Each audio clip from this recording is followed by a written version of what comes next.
So I don't know about you guys, but I have found that this toilet paper is good for absolutely nothing. And after the great toilet paper rush of 2020, I was left with quite a bit of it. So what the heck was I gonna do with it?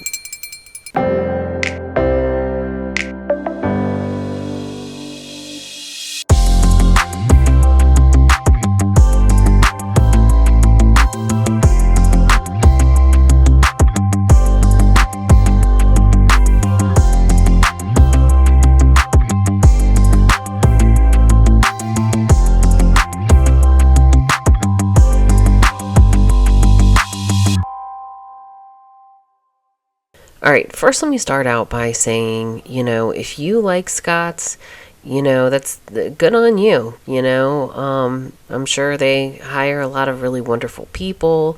I'm sure there's a lot of great things about the company. I'm just personally not interested in it as a product, but that's okay because I still found a great use for it. As a matter of fact, when creating this faux brick wall, I feel like it functions better than a top quality toilet paper because of the thin ply helps you to separate the pieces a little bit better, and it's easier to shred up. Alright, so let me start out by saying that this project is not something that you want to put around your oven or stove or as a backsplash for anything like that, for a couple of reasons. First of all, I wouldn't use any sort of brick for that sort of thing because you do have like food flying everywhere. I wouldn't use any porous surface because it's just really impossible to wipe down, and it also stains a whole lot easier. But in addition, since this is not actual brick, it doesn't have the heat resistant properties that a regular brick does. However, if you're using it for an accent wall, it's perfect for that, especially an accent wall in this case, which is kind of smaller. It's definitely faster to just use regular brick for a project like this, but obviously significantly more expensive. This was a great quarantine project. So if you just kind of want to play around with something and you have preferably a smaller area to do, because it is quite time consuming. If you touch it afterwards, you will not be able to tell the difference between this and regular brick.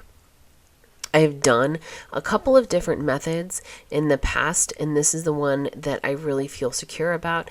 I've used drywall mud just by itself. I've used this method, but with different proportions.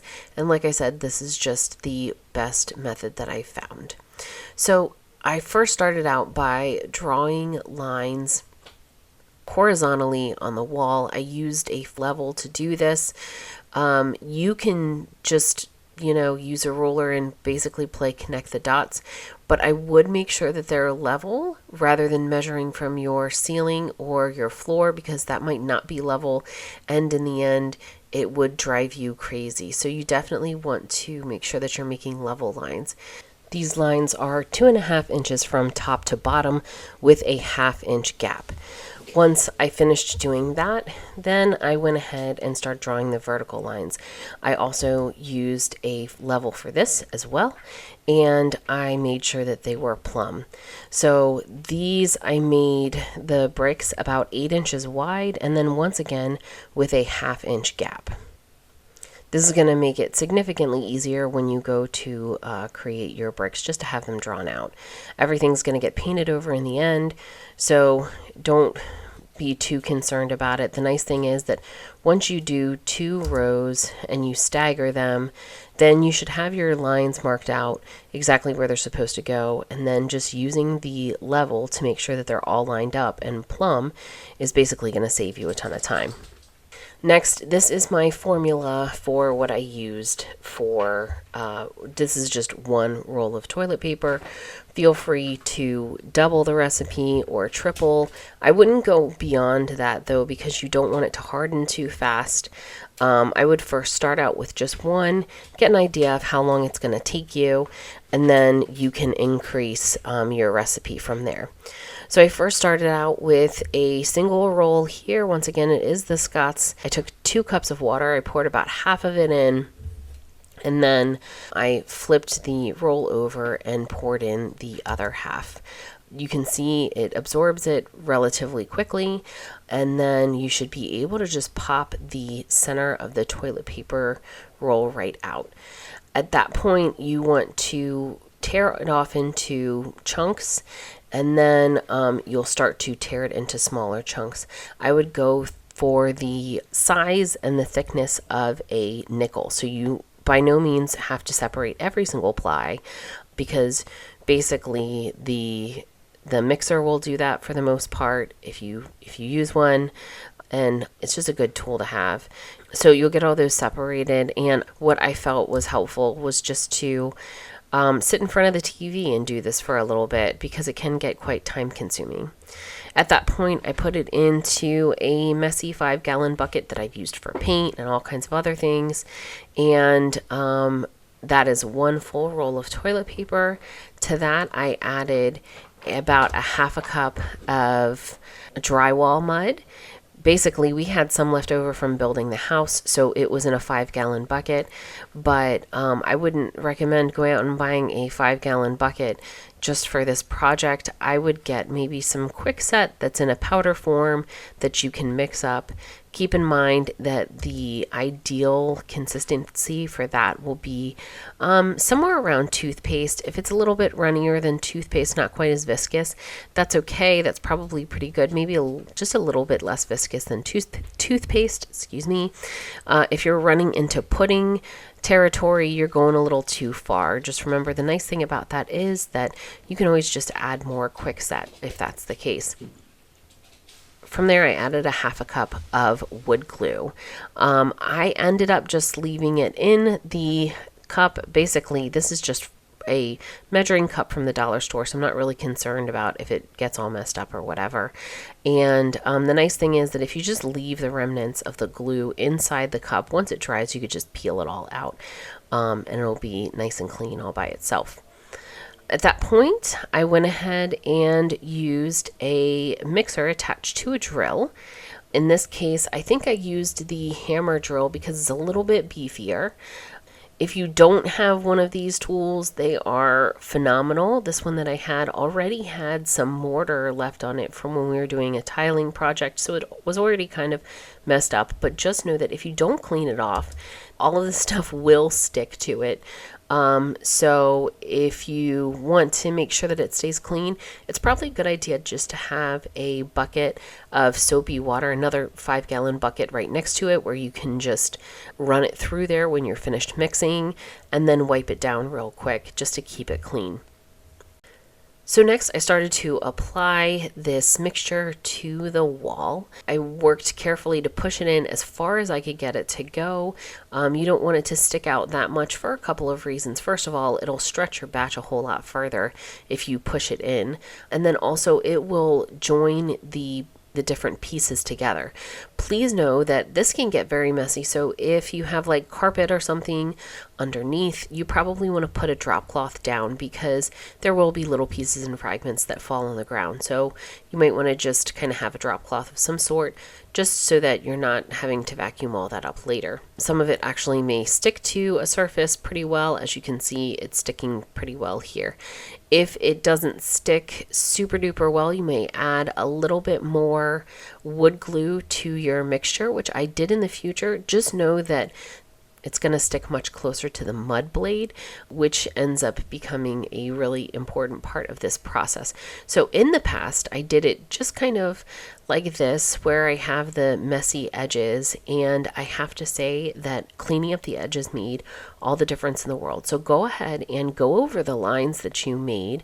Don't be too concerned about that. You want to get it kind of close, but it's better for you to go slightly over than to stay slightly under. And once again, just push firm toward the edges, and then you can come back with a drywall blade. By the way, you can get something like this at the dollar store. And then basically I lined it up to the edges drawn on the wall, and then I just tapped the edge just a little bit, just so that it wasn't super sharp when it dried, because when it dries, it does feel like brick. It's going to be very rough. So as you can see, sometimes when you pull away from it, it wants to stick to the blade a little bit, but push down into the blade and then just make sure you're not taking away any of the material with it. Again, you're going to want to tap down that edge so that it's just, you don't have small fragments sticking out. Like I said, this made all the difference in creating a much more realistic brick look. You may even want to round the corners just a little bit, as that tends to happen with bricks. Once I was finished setting all of those, it was time to paint. You can absolutely do this with a brush, but I would caution in that there are so many nooks and crannies that it's near impossible to get into all of them. So I used a sprayer. You can get a half decent sprayer for relatively inexpensive, and it's something that you'll continue to use. So this one I think was like $30, but honestly I got an even better one at Harbor Freight just for like $25. So if you do projects like this, it's probably a half decent investment. It's cheaper than a family trip to McDonald's these days. I went over it probably a couple of times. You can see that I mixed a color myself and then I patch tested it. I would say that a lot of times one of the trickiest things with brick is getting the color right. Sometimes it ends up too red. We think of brick as red and not like a terracotta color, because it is pretty significantly close to terracotta as a property. This was a color that I mixed that I found worked really well. I sprayed the whole wall. I did not worry about the gaps in between. I know it seems really tedious, but I'm going to come back and paint in those gaps. If you have a really steady hand, that is actually significantly easier than trying to avoid it in any way. Afterwards, I actually went back and I watered down like some black paint and just basically went through and hit just a couple of random pieces just to create a little bit of variety. And then I did the same thing with white paint, because if it's exactly the same, it's just not going to look realistic. Some brick gets burnt a little bit, some is taken from a different sample of things. So I would not make huge differences with it, because then it's going to look really cheesy and 70s. But you want just a little bit of variation. It shouldn't be too obvious, that there's different colors in there. But basically, if you have a really watered down paint, then you should be able to do just a little bit at a time, step back as it dries, see if it looks good, and then you can come back and put more on there if you feel like the variation's not enough, or you can just leave it as it is if you feel like it's good enough. So here I started painting in the gaps. It took some time, but it didn't take nearly as long, honestly, as using the sprayer for the whole wall. Just because when you get a new sprayer, it just takes some time to get used to it. At that point, the project was pretty much done. I have some other things that I need to do as far as like adding trim, but I was really pleased with it. And I really feel like if you touch it, you cannot tell the difference. It feels like actual brick. And I think it turned out pretty well. So I hope this was helpful for you guys. And by all means, if you end up doing something like this, I'd love to see what it turns out like. All right, guys, have a great one.